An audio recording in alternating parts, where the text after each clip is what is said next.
Can you see me? Thank you. Thank you for having me. I'm great.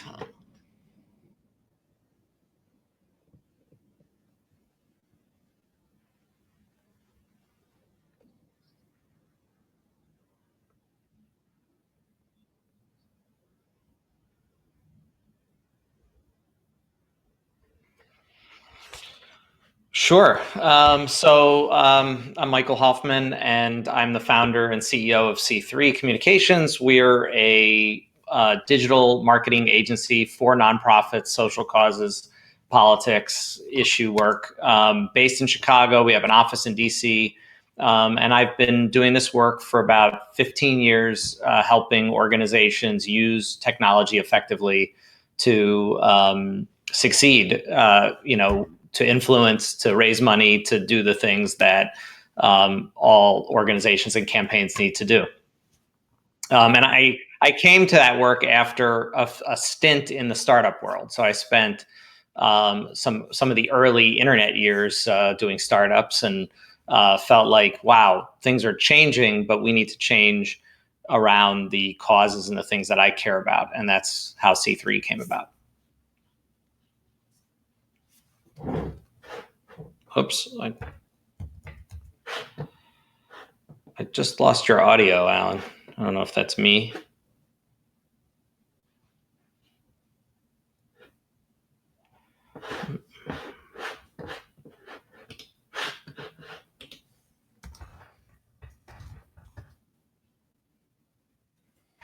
If we've lost your audio, Alan, for some reason. I'm not sure why. I don't know if you've muted yourself or something. One of the things that I hope we'll have a chance to talk about today is really how technology is changing, and how both human behavior and technology change has really made it so that we need to look at new ways to do advocacy. We need to look at new ways to do some of the things that we've been doing for a long time among organizations. Oh, I think we lost Alan there for a minute, I think. And I think he's coming back. Oh yeah, I think I need to refresh.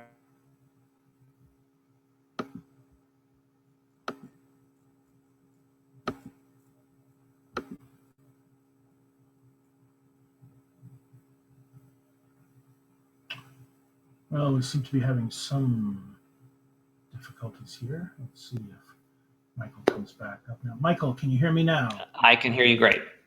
Excellent. Sorry for the snafu there. So you were telling us a little bit about how you were at a startup, and then you started C3, and you work a lot with advocacy organizations. Is that your primary bread and butter?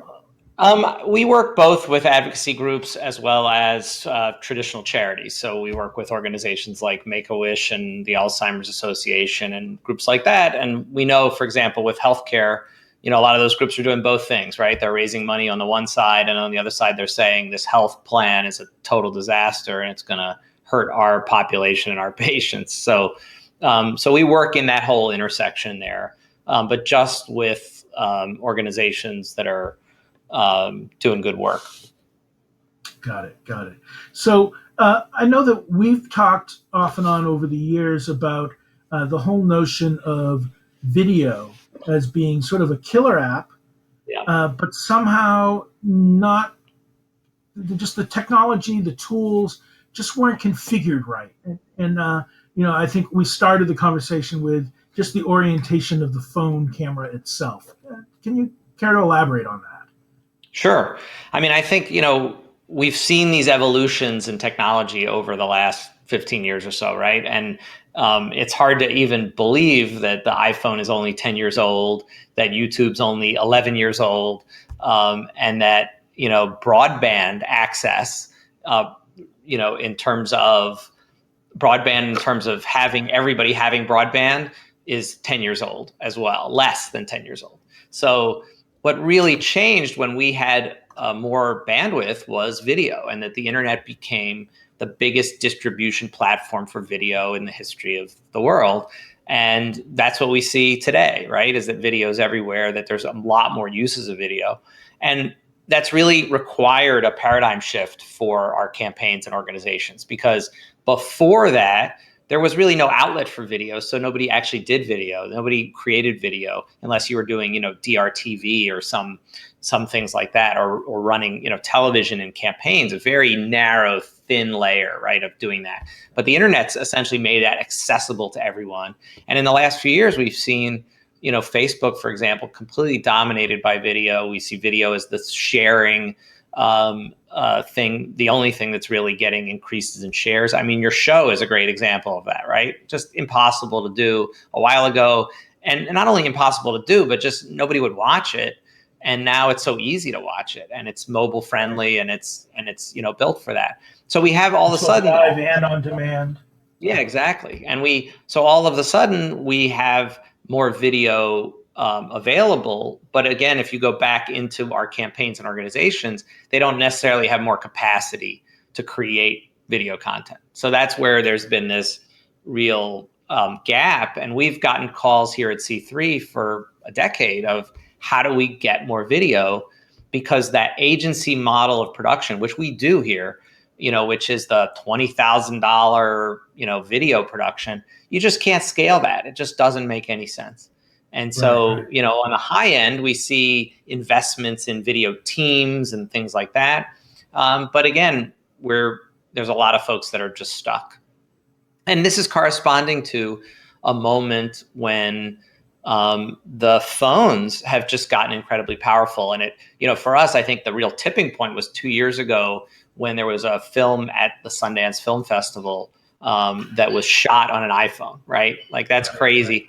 And I actually think that the fact that we call it a phone is holding us back, because the voice piece of this is the thing that we do, the least on this device. It's really a supercomputer with a professional video camera attached to it.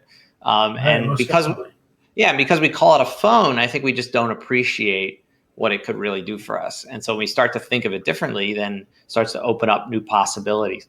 But our work and Gather Voices really comes from a question that we weren't able to answer, which is this: if everyone that we want on video is carrying around one of the most powerful video cameras in history in their pocket, why can't we get more video?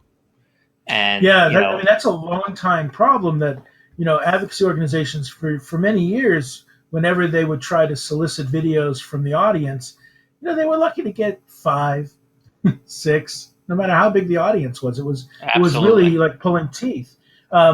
Things have changed. Now we have Facebook Live, we have Periscope, and so clearly the tools are in people's hands to do this. But that wasn't enough to really turn the corner. There was some other aspects, and I think when you showed me Gather Voices, I was really impressed with how you addressed those elements that were missing that allow us to really seriously turn the corner in being able to collect user video.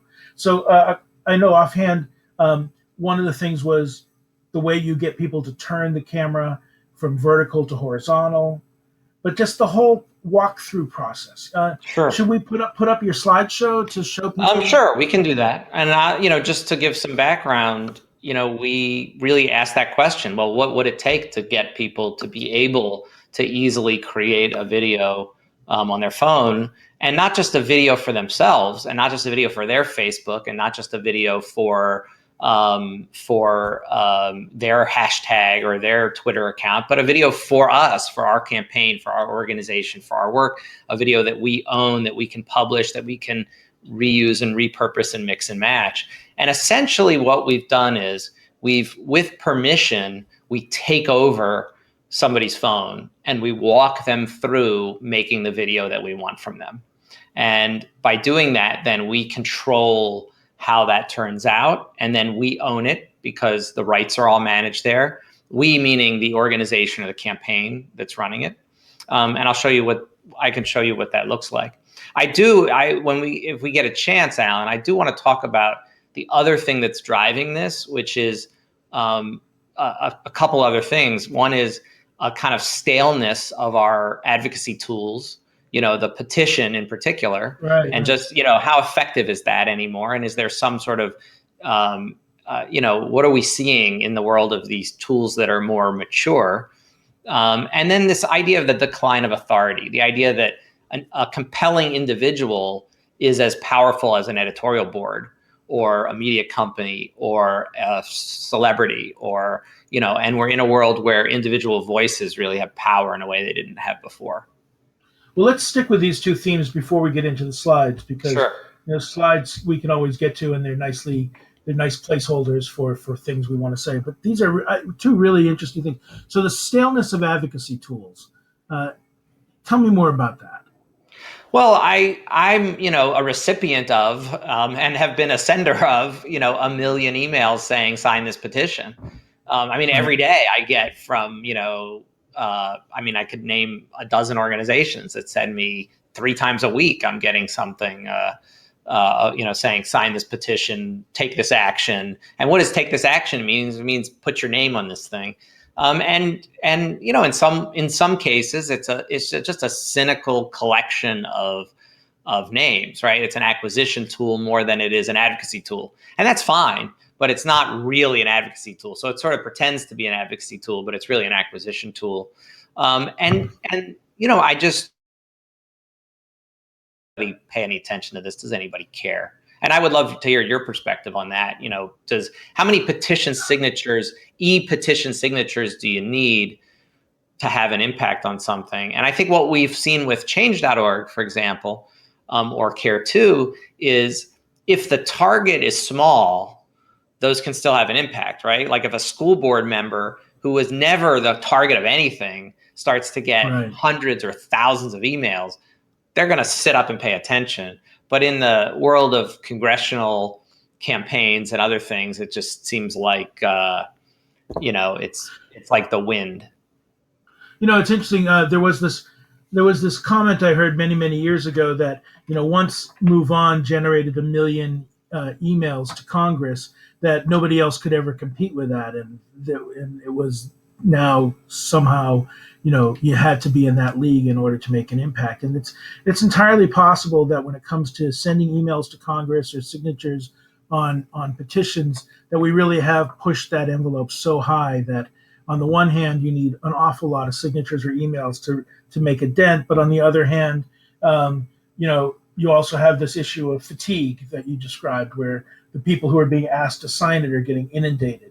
I think there is evidence that shows that with the rise of social media and the increased use of social media to deliver messages to Congress, that's breaking through.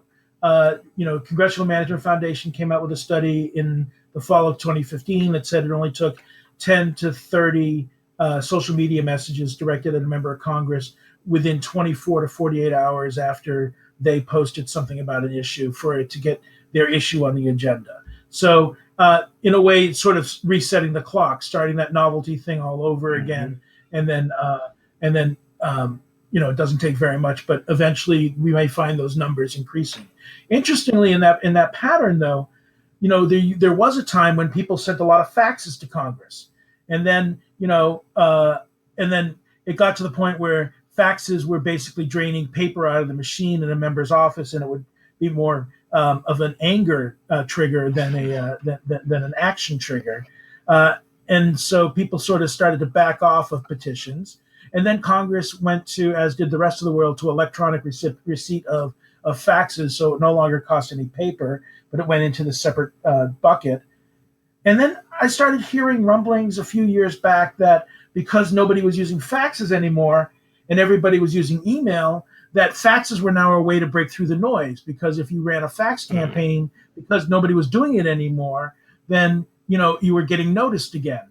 And so I think what we're seeing is, and the way you have to think about it strategically, is there are a variety of ways to talk to Congress. There's email, there's letters, handwritten or typed letters sent through the postal mail. There's petitions, there's social Calls. media, Facebook, Twitter, calls, showing up at town halls and bird dogging and raising questions there, making appointments, lobby days, and coming in and visiting in person. Mm-hmm. So there are, or even getting your stuff into the news and coming through the local news media or the national news media and get your message that way. So there's a variety of channels that are getting into Congress, and we've always operated, I know I've always operated in the organizations, companies and firms that I've always worked with have operated under the assumption that the more channels you use, the more effective you're going to be.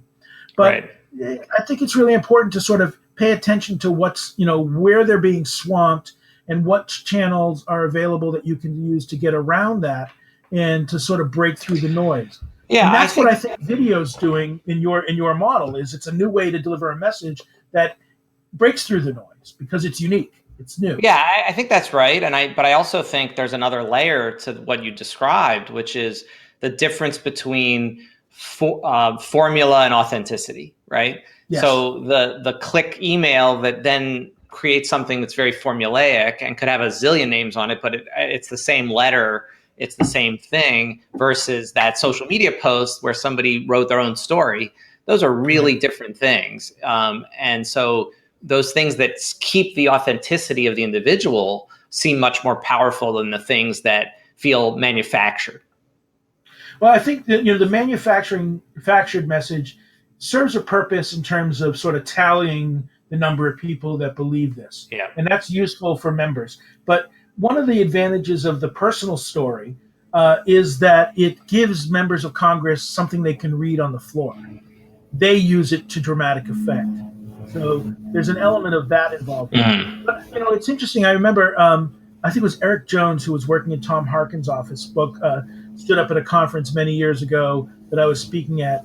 And while everybody else was extolling the value of the personalized message instead of the formlet message, his response, and he ran digital over at Tom Harkin's Senate office, he said, "We love the form letters. We love the form emails because we write a script that takes all that data that they're sending into us in exactly the same format, and we add to their constituent record that they emailed on this issue, that they took this position, that they did it on this date, that they got this reply, and we're able to build they were able to build a more comprehensive database of who their constituents were and what issues mattered to them, right, which helped them not only sort through what to prioritize, but also how to communicate back, not just in response to the initial message, but later on, right?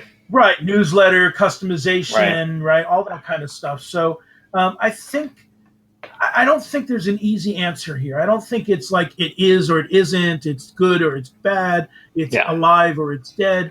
I think the whole space is in flux, and it fluctuates from one channel to another, different combinations. And a lot of it has to do with the creativity people use in putting together campaigns, the complementary channels and messaging, and the sincerity of the messages that are coming in. And I think, a form message can be sincere. Members should never discount that. But a video message, and here we come back to gather voices, because you really have this process of stepping people through in order to get them to make a very short or long, however you want it, video of them speaking from the heart.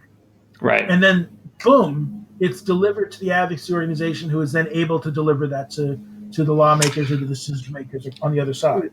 Right. And we've tried to focus on that. How do we prompt that? How do we collect that? But also the ownership question. And I think the difference between, a hashtag campaign or something appearing on somebody else's social media, we really our client is the campaign.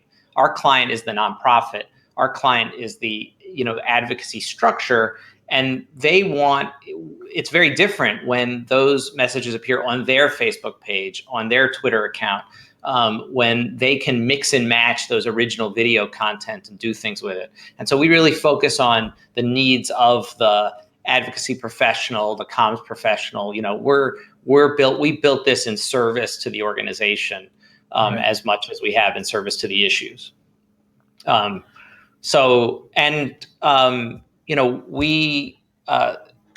there's definitely culturally, like you said, with Facebook Live and these kinds of things, we're seeing a much more comfort level in just being able to share those things. And the rise of reality TV and all of that. I mean, we're just in a culture where people are just a lot more comfortable being on camera, sharing their opinion, and being part of that ecosystem you described.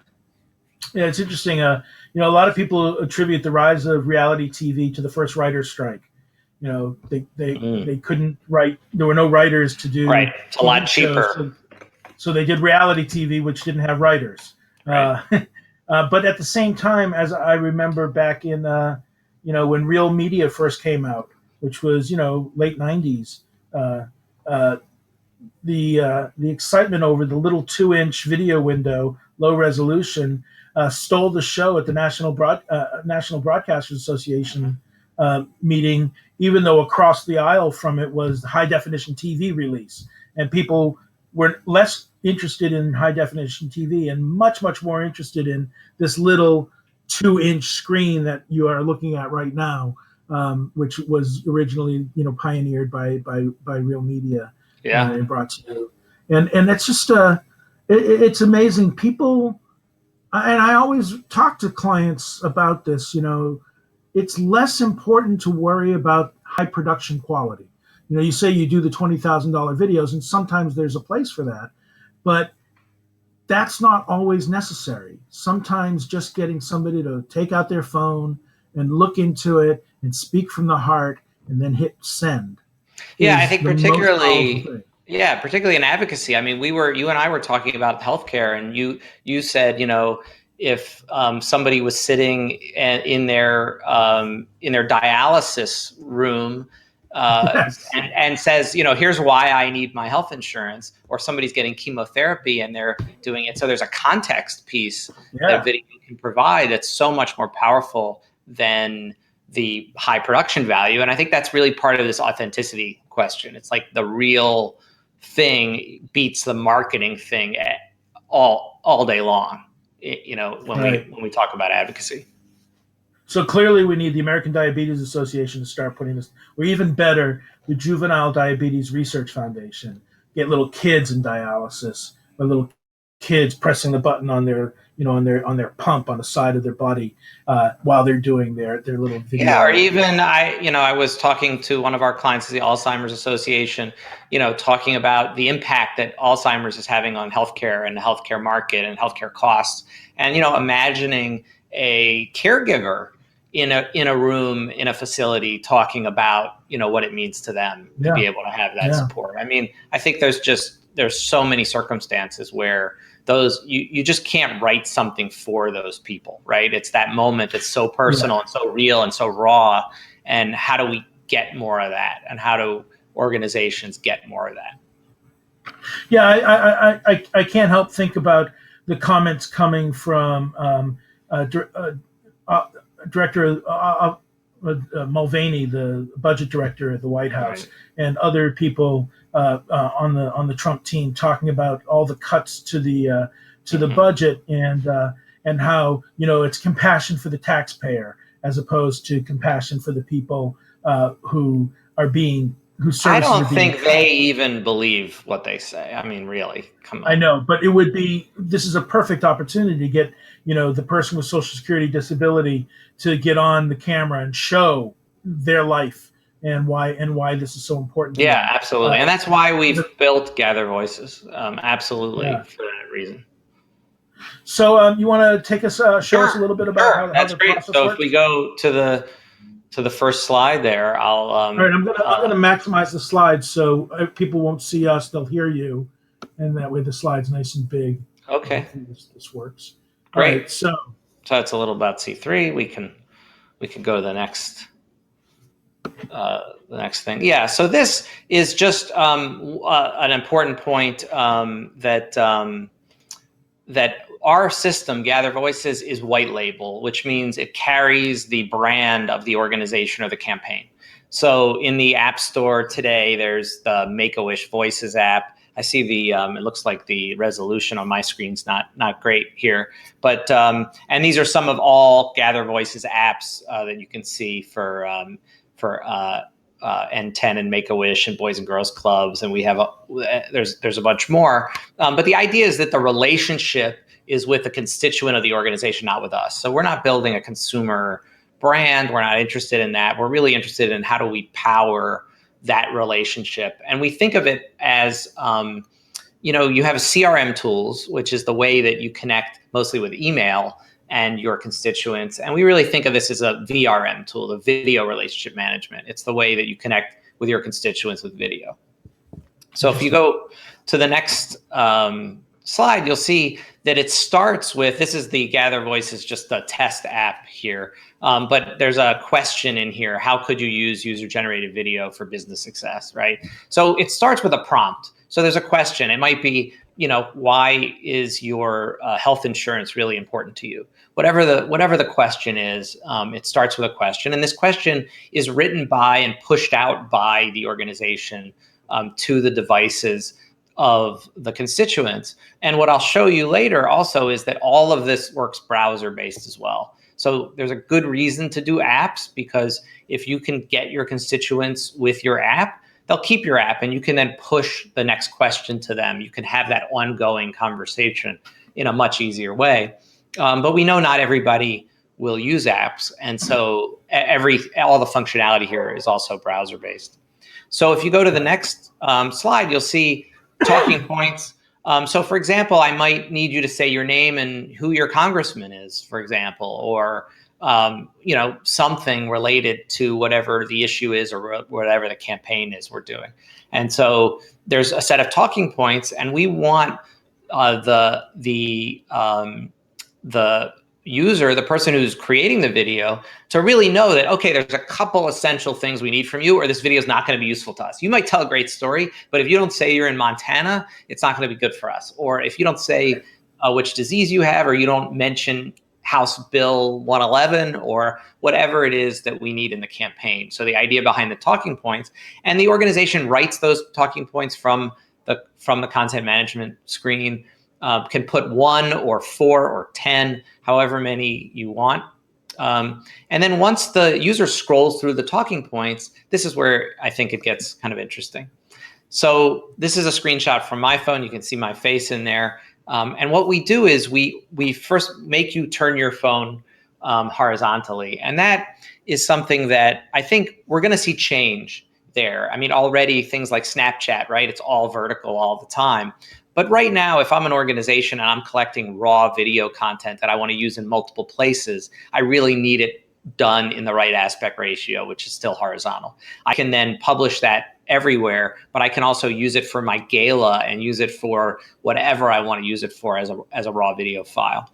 So the other thing you'll notice is we're helping solve some of the most common problems that we find when we ask people to make videos themselves. So one of those is they just don't frame themselves well, and so we help them do that. The other is the timer, and you'll see there's a timer here, and in the tutorial, and our default is 20 seconds, but it's set by the organization per question, right? So if I just want you to say, vote for so-and-so, then I will give you 5 seconds to say that. But if I want you to tell your life story, I might give you a minute, right?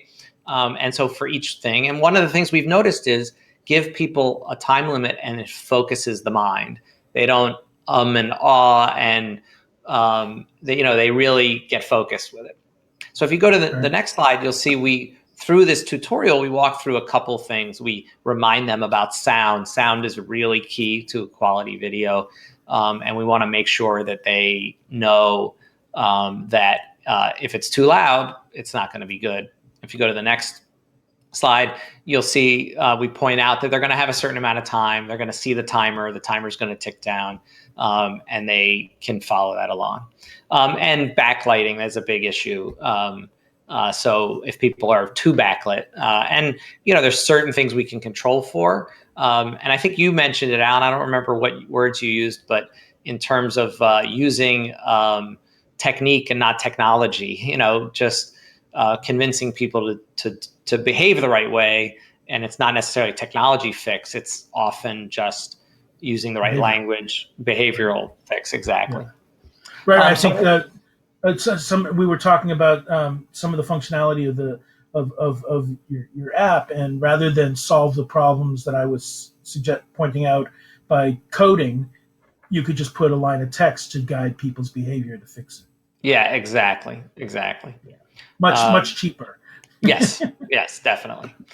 So once you're done with the tutorial and you exit out, you still have this overlay. So this is the augmented reality that we hear so much about, which is being able to see what's in the camera, but being able to see something that's overlaid on the camera. And so the overlay here is the timer, framing my face, my sound levels. And so then I can record, and you see I have those buttons below: record, cancel, stop. And when I'm recording, it's like voicemail. If I don't like it, I don't have to share it. And what we're seeing by watching people's real behavior with a product is they're their own worst critic and they're their own director. And they will record 1 or 2 or 3 takes to get it right, which is so great for the organization because So with a campaign, how many takes? You know how many times? Yeah, we can't see everything, but we're doing some stuff in person. So we just, for example, we're just at a big Boys and Girls Club event, and we're watching people's behavior with the app. Interesting. And so what we're seeing is that people really want to get it right, and so they'll do it again. And if you pause while you're recording, you see the talking points show up. So if you sort of forget what you're going to say, and then we stitch that together seamlessly. So at the end, there's one video, and even though you paused in the middle, it feels like one video. Oh, that's great. That's great. And I love this that you pause and the talking points are popped up to remind you. Do you have a reminder at the beginning of the video that says if you pause, the talking points will appear? Yeah, I think, and all those things that you saw we're improving. So part of our, the early adopters that are on the platform today are really teaching us, and we're doing a release every few weeks. We have a new release, and we're adding more of that, more text than code in terms of figuring out the real playbook of what it takes to get people to make videos, the right videos, and get the right quality. If only Congress took that attitude towards Obamacare, we'd be in so much better shape. Oh yeah. All right. So now, so once you're done, once you're done. So one of the things I didn't have here is that we also have face recognition. If you're overly backlit, if your face isn't in there, it'll say, "Hey, we can't see you." So we're using the power of the device to get better quality. And then when you're ready, it says, "Hey, we're going to publish this. We want you to know we're going to use it." These are all custom messages, so the organizations can send everything in the app is controlled by the organization through the content management system, which I'll show you next. So once you've uploaded it, it tells you it uploads in the background, and once it's uploaded, and if you go to the next slide, the minute it's uploaded, let me first show you the browser-based functionality. So that was all the app, and if you go to the next slide, you'll see that we have the same thing. So from a web page, branded web page that can be looks like it's on your website there, and so the same kind of talking points, and then it'll use your webcam, and you can do that, and you can even use a browser on the phone as well. So not just mobile browser as well as browser. So if you go to the next slide here, so where do these videos go?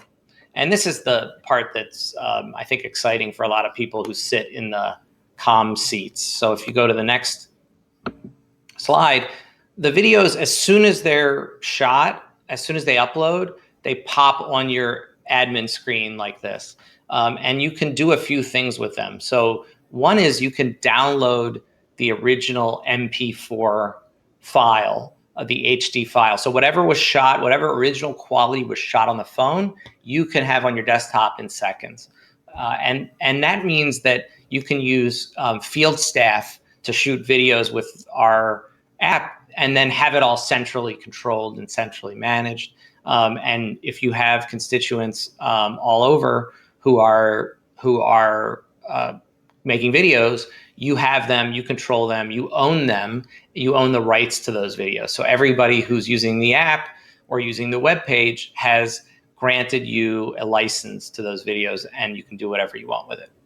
So it's almost like you could turn door-to-door canvassers into a real-time door-to-door focus group. Yeah, And that's really interesting. Yeah, and ask questions, get those videos in, have somebody at the receiving end at the headquarters listening to watching the videos, maybe shifting questions for the next person, digging deeper. Yeah, I think that's really interesting. I think the idea that you say you're talking to somebody at a door and they say, I really care about healthcare, and you say, well, tell me why you care about healthcare, and you get it on video. And I mean, those are some really powerful applications that I think for us we're thinking about kind of in the next phase. And right now we're just kind of leaving it open, letting organizations do whatever they want with it, capture whatever they want with it. So if you you get a research component and you get a piece of content for outreach. Yeah, exactly right. Exactly right. So if you go to the next slide, you'll see we've also built publishing hooks directly into the platform. So you can publish on Facebook, publish on YouTube with a single click. Why should you have to move files around, log into these systems? You connect your Facebook account, your YouTube account, and it uploads them as native video. So we know that native video is treated really well on Facebook. It really helps you in the algorithm. So you can have, if you have volume of constituent videos, you can publish that volume of constituent videos directly to your social feeds using directly from our content management system without having to play with files. So it's not just an archive; it's a publishing platform. Yeah, exactly. And we're going to continue to increase this, and we're also working on integrations. So we're, for example, right now we're working with Blackbaud on a Luminate integration, so that the data from this will be able to connect right into your database, and we'll be able to add integrations with other CRM platforms. So this really sitting as a layer on top of your CRM, connecting that on the one hand in terms of the constituents, and on the other hand in terms of the media, directly hooking into all of your social channels, your website, so you have real ease of publishing. Wow, it's just really impressive. Every time I see this, I get excited because these are things that I've tried to do video collection campaigns in the past, and they were just like, it was always about managing expectations from my boss or my client and saying, we're not going to get that much, but hopefully we'll get some good ones. And I just see the potential here to take those barriers way down. I mean, we've been doing video contests for a decade, and you're exactly right. It's just, how do you do that at scale? And I think we've figured it out. The other thing just to notice, this is published on YouTube directly from our content management system. We've built the metadata automatically as well. So the organization creates a formula for the descriptions and the titles based on who the registered user is. You could use first name, last name, first name and last name. You know what question you ask them, right? So it might be Michael talks about why they care about their healthcare or something, right? And you set the formula, and then you can auto publish those things with that formula. So that's a huge time saver. Huge, really huge. Yeah, and consistency creates a whole level of consistency that really ups the game in terms of the presentation. And this is what it looks like in the content management system for writing these requests. So the questions you're going to ask people, it's real simple. It's a simple editor. This is the one that you saw, how could you use user-generated video? You set the duration. You can see there, it says 25 seconds. And then you see Android and iOS on the right.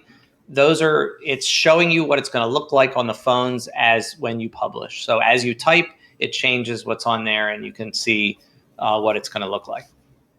And does it scale so that if I have a regular iPhone or a large size iPhone, it just scales up or down? Same. Yeah, on the iPhone, it's pretty consistent and standard because of the way the iPhone's built. Android is a challenge. The Android phones are really all over the place in terms of so many things, because Android doesn't require, these companies to create some kind of consistent experience. Oh my And God. so, we it's definitely a bit of a mess, and I think So we're working on that. that's a throwback to the days when every phone had a unique web browser. I remember it was like Motorola had a different web browser configuration for every single phone they produced. Yeah, Night, and night, yeah, that's right. I mean, it is that way, especially with video quality and sort of what the standard is. It's on Android phones, it's all over the map, and iPhones are really consistent. And I think, um, but we're still. I think the higher end Android phones are much more consistent, right? Even though the sort of long tail of Android phones is all over the place. does this work on iPads and Android tablets as well? Yeah, absolutely. And so we definitely have seen some folks, use, for example, an iPad, almost like a photo booth, at events, things like Right, that. right. And then you're collecting it centrally. You don't have to worry about getting the content or the storage space or anything. And we've done some really, I think, really cool, elegant things. So we don't use any of your phone storage either. So when you shoot a video, it's cached, but then once it doesn't actually live in your gallery. It's the Right. organization's video. It's not the person who created its video. It's almost So in like that, we think of it like, if I sent a camera crew to film you and you signed a release, that's my video now. It's not your video. You said I could have it. So as soon as the user can delete it, they don't have to share it. We don't see it until they say it's okay. But once they say it's okay, that's our video now. It's on our system. It doesn't take any space at all on their phone. So there's no issues around, using up their limited storage. so to that extent, is there in the registration process of the app, since they're white labeled, a release form built into that? Yes. So that was, I would say, one of the most expensive things that we had to do in this system was figure out the complex legal environment of how a third party, us, collects videos from you on behalf of an organization when the app is labeled from the organization. All of that, we figured all of it out, and there's a very strong um, release that's built in that's very similar to what a film crew would have, which is basically a worldwide royalty-free perpetual, release. And so the organization has absolute rights to do anything they want with that video. My sense is, from talking to our clients and the folks on the system, if somebody saw something and they said, I recorded that, but I don't really like it anymore, and I wish, everybody that we've worked with would just take it down, like, no problem, but there's absolute rights to use it for forever, and not only use it in the form that it was in, but use parts of it as part of other bigger videos, whatever you want to do, which is really fundamentally different from somebody posting something to their own social media page, right? Even if it's on your behalf, you don't own that content. You can't take that content. You can't mix and match that content. It's not yours. Interesting. It's really fascinating. All right, next slide. Yeah, I think there's just a couple more here. So this is an example, a tiny organization in New York, the Covenant Foundation. They ran a campaign on Facebook called Thank a Teacher Campaign, and they have no staff, a very small staff, and like no communication staff really. And they collected like hundreds of Thank a Teacher videos in a few weeks' time, just by telling their audience about it. And they're all different, and they're all great. And some are shot with webcams, and some are shot with phones, and some are outside, and some are inside. But they're all on the same topic. They all carry the same hashtag. They were all posted on the organization's Facebook page, and then people are sharing that video, right? So it's really different to share the organization's video to your friends as it is to share your video, right? That might be tagged the organization. So I think, so this is just an example of something that super easy to deploy, super easy to collect, don't need a lot of staff time, can publish, with a single click. And that's what we're trying to do, is just make this much more common. And I think what you said about doing those campaigns in the past, you had to do so much planning and so much work just to hope you might collect a handful of videos. And today, you can make that something that's really easy to do. Let me ask you. One of the uses of these videos would be to put them in front of lawmakers in order to convince them.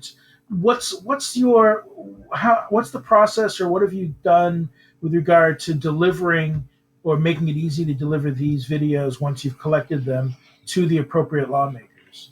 Yeah, and I think that's an area where we're ready to work with some folks that want to work with us to do that. I think right now there's a couple ways that we're doing that, and it's all it's not the official channels, right? We're really focused on tweeting, tagging, and those kind of things. We're much more public advocacy than private advocacy. But we've also talked to some clients that want to take their videos, put them on an iPad, and make them part of a lobby day, especially with videos that are 20 seconds long or 30 seconds long, to walk in with the iPad and say something like, Martha couldn't be here today, but she's one of your constituents, and I want you to just see this short video that she made.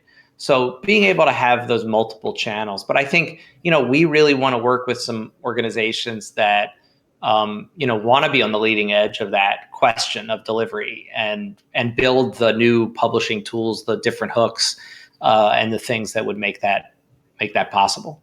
Have you reached out to or considered talking to some of the advocacy platforms of integrating this video element into their zip code matching systems? Yeah, so that's what we're talking to the Blackbaud folks now Right. as part of that integration. But absolutely, I think there's no the platforms that are out there that we work with a lot at C3, all of them. That's absolutely something that it would be easy to do, because who that constituent is, and you can just connect to that same data, and then you can deliver that video. I mean, one thing we can do really easily would be to publish different web pages per congressional district or something like that, where you'd have, if I approve a video on the content management system, that video automatically publishes to a place where where it's already divided by the different legislative districts, in addition to being delivered. I can almost see it that you go into an advocacy platform, they know your district, they know where you are, right? They know who your representatives are, and then you do this. The call to action is to do the video on your tool, and then when you publish it, one of the places it publishes to, not just on the organization's website, but it automatically posts as a comment on the member of Congress's Facebook page. Yeah, I love that.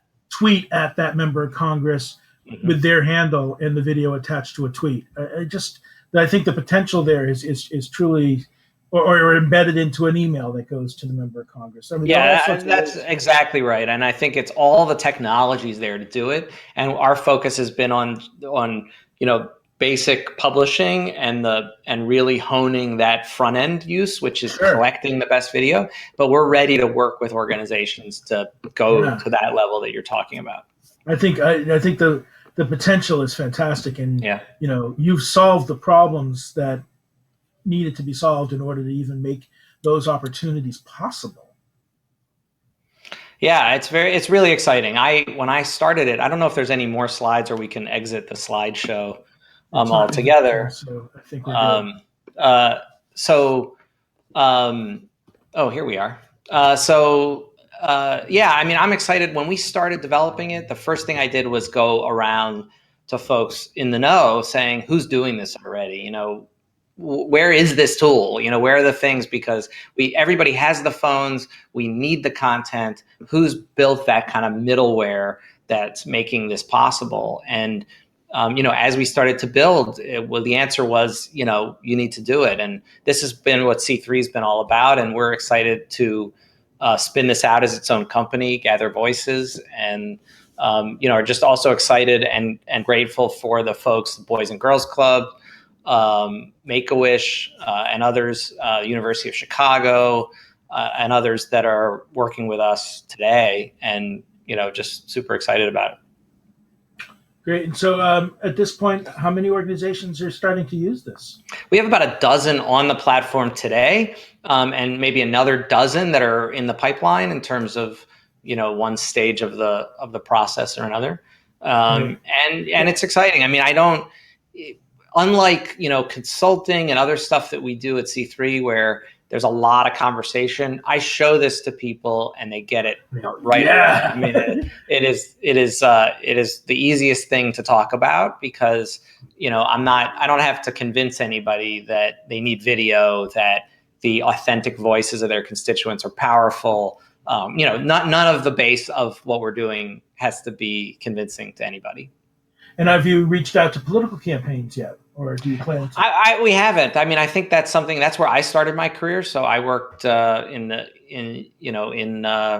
Democratic politics, and so I think there's absolutely an opportunity there. I think we're open to that. But I mean, it's still a little early in some respects, but we've got some state level stuff popping in Virginia and a few other states. Right now, and I think it's really, for us at this point, it's really about the partners, either agencies that are working with those campaigns or campaign staff that see this and say, hey, I think this could be really useful for us. I want to give it a try. And they're really willing to work with us to just, make it better and make it happen. And but it's definitely high value in terms of, again, as I said, there is a place for those $20,000 videos because we're making them at C3. And, sometimes you need those tentpole things that you're going to use in live events and, for a whole year or whatever it is. But here, for less money, you are collecting hundreds or thousands of videos. I mean, that's really the power of this platform. Well, I mean, that's why you call it Gather Voices. It's really bringing together a symphony of voices to drive home a message. Yeah, absolutely. And, we need those voices. And I think that's what we're seeing with so much mobilization right now. And we need to hear the voices too, right? We can't, I keep coming back to healthcare because it's in the news, but, these 23 million people that are going to get kicked off their health insurance every single one of them has a story, but we don't need 23 million stories, right? We need 23 stories, and we have something that's a powerful in a news cycle, right? And with video, which is really different than the kind of petition volume that we need. So I think just the power of video here. If a picture paints 1,000 words, what does a video paint, right? And absolutely right. We're really looking at scaling, both in terms of the ability to do lots of videos, but in terms of scaling messaging up. Constituent messaging is now taken to a whole new level as a result of this. Michael, I really want to thank you for coming on the show. I really want to commend you for this work. I know you've been working on this conundrum of video and advocacy for several years, and I'm really happy to see it paying off. And this is a tool that I would love to use with my projects and my clients and and see other people do as well. So thank you for sharing it with us. And if people want to learn more about it, how do they get in touch with you? They can just send me an email, michael@c3.com, or go to our website. SEE number 3. Yeah, exactly. SEE3.com. Great. Yep. Well, and thank you so much for having me, Alan. Appreciate it. My pleasure. And we're going to wrap it up now. This has been the Dr. DigiPol Show. I think, when I see technology evolve like this, and it's not just, a new version of old technology, but technology that really pushes the limits of what people can do, I find I get really excited. I mean, I'm sure it's obvious that this intersection of digital and politics is my life passion. And when I see something that really takes it to the next level, I get excited. And as soon as Michael showed me this a few months ago, I got really excited. And I've been talking to him a while about the concept and earlier ideas about it, but just to see the product in action is just amazing. And it's available. You can download it from the iPhone store, from the Apple Store. You can download it from Google Play. It is available already to play as the Gathered Voices branded one, but then of course, it's available on at whitelisting for organizations and campaigns that want to use it. This is, we've talked in the past about how some campaigns, political campaigns, some organizations have been struggling with how to leverage video, social video in general for advocacy, for campaign work. There's a lot of ways that people have been able to use it. Still a lot of ways that people haven't fully embraced yet. But this tool really makes it easy. And I'm happy to show some other tools that do similar things if anybody has them. But as Michael said, so far, this seems to be the only one. So, as they say, when it comes to market advantage, there are, several ways to gain market advantage. Be the first, be the best, be the most, be the only. If you can be all four, fantastic. If you can be at least one of them, you have the opportunity to sort of build your segment of the market and bring value to your customers in a way that really can change their successes and their mission. So with that, as always, we're going to wrap things up with a little bit of head bopping. Tune in next week for the Dr. DigiPol Show. We will be here next Thursday at 4, as always. And for now, bye-bye.